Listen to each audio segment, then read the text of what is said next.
Now, we were in the hospital. The very next day, my husband goes out to the site to try to help Fish and Game find out where it happened, try to track down this animal.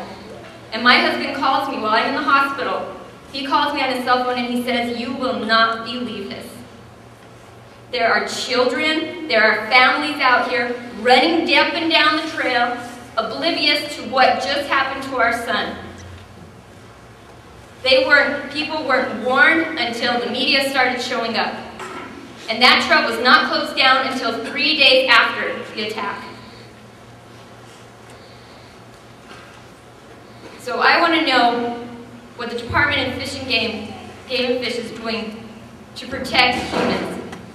It's obvious that mountain lions are a problem on private land, and now public land, and areas that we encourage families and children to explore.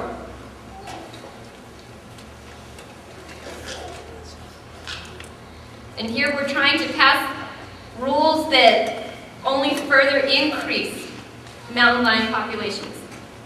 I'm an environmental engineer and a hydrologist. I understand numbers, and that's what I look for. In 2006, there were 9 verified encounters with mountain lions in the Sandias, Manzanos, and Grants areas. 9. In 2007, again, 9. How many occurrences have there been in 2008?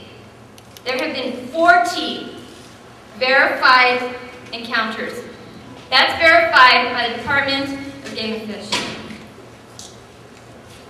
Now, you don't have to have a college degree to understand that that is a very significant increase. More than 4 times.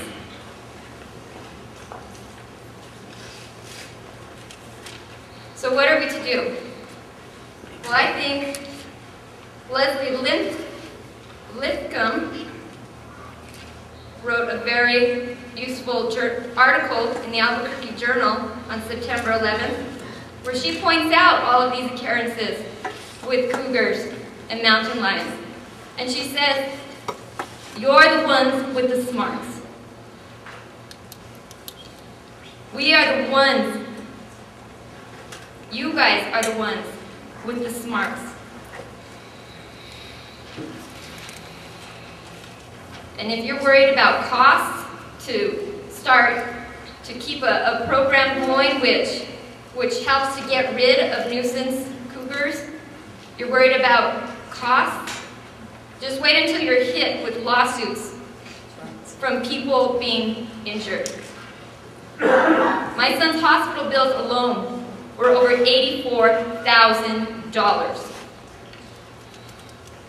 And we are still suffering for the out-of-pocket expenses that we have to cover.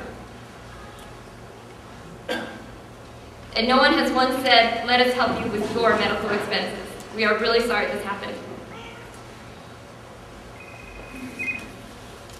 You know, 1 month after my son's attack occurred, of course we were told, everyone told us, this is very rare, this never happens, never. 30 days later, a 55-year-old man in Pinos Altos was killed.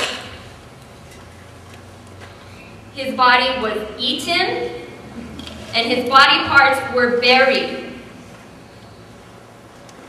And he wasn't found till days later.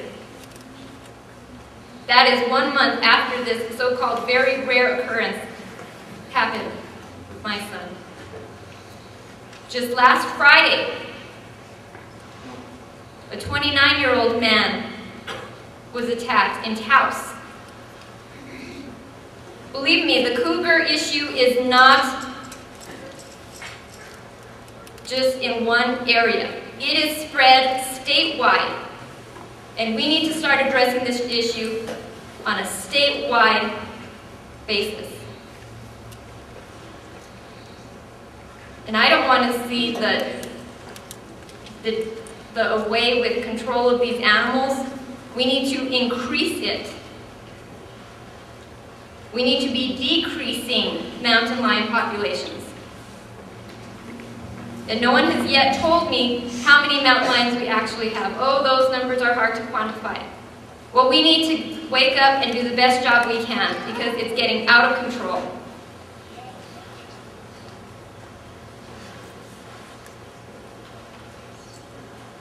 So I'm here today to represent my son, and believe me, he is here today as a living testament that there are issues that need to be addressed.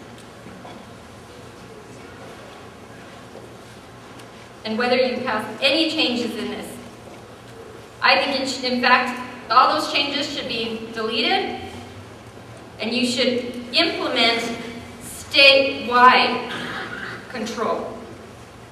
Public, private. We need to look at our entire state, and there's no reason why we should be basing our data or our recommendations off of people's data from Colorado.